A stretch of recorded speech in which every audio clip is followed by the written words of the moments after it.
Hello friends, கடாயில் எண்ணெய் விட்டுருக்கேன். கட் பண்ணி வச்சுருக்கேன் வெண்டைக்காவை அதில் போட்டுட்டு உப்பு போட்டு நல்லா வதக்கிக்கலாம்.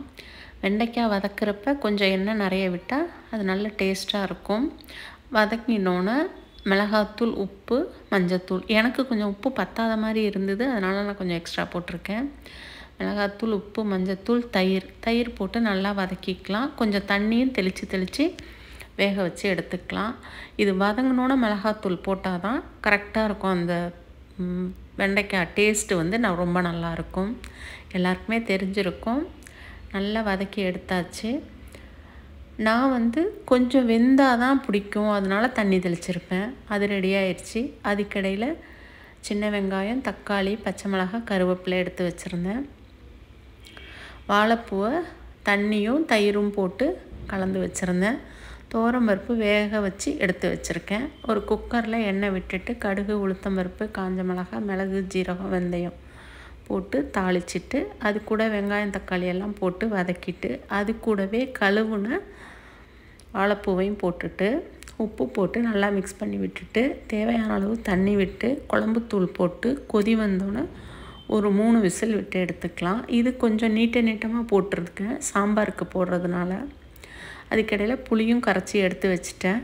இது வெந்து வந்தோன்னே புளி ஊற்றிட்டு வேக வச்ச துவரம்பருப்பு போட்டுட்டு இது கொஞ்சம் துவர்ப்பு இருக்கிறதுனால கொஞ்சமாக வெல்லம் போட்டால் கரெக்டாக இருக்கும். அந்த டேஸ்ட்டு கரெக்டாகிடும். புளி, வெல்லம், அந்த துவர்ப்பு எல்லாமே. அதனால் கொஞ்சமாக வெல்லம் போட்டு எல்லா பச்சை வாசனையும் போனோன்னே நம்மளுக்கு தேவையான கன்சிஸ்டன்சி வர்ற வரைக்கும் அதை கொதிக்க வச்சு எடுத்துக்கலாம்.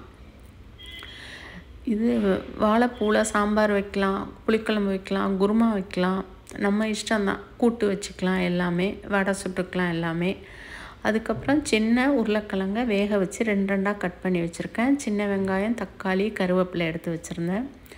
ஒரு கடாயில் எண்ணெய் விட்டுட்டு கடுகு, உளுத்தம்பருப்பு போட்டு தாளிச்சிட்டு வெங்காயம், தக்காளி எல்லாத்தையுமே போட்டு இதில் கொஞ்சம் சோம்பு போட்டு தாளித்தாலும் நல்லாயிருக்கும், ஜீரகம் போட்டு தாளித்தாலும் நல்லாயிருக்கும். நான் இன்றைக்கி எதுவுமே போடலை. எல்லாத்தையும் நல்லா வதக்கி விட்டுட்டு வேக வச்ச உருளைக்கிழங்கையும் போட்டு வதக்கி மிளகாத்தூள், உப்பு, மஞ்சத்தூள் போட்டு கொஞ்சமாக தண்ணி விட்டு கொஞ்சம் எண்ணெய் இதுக்கு நிறையா விட்டு வறுத்தோம்னா ரொம்ப டேஸ்ட்டாக இருக்கும்.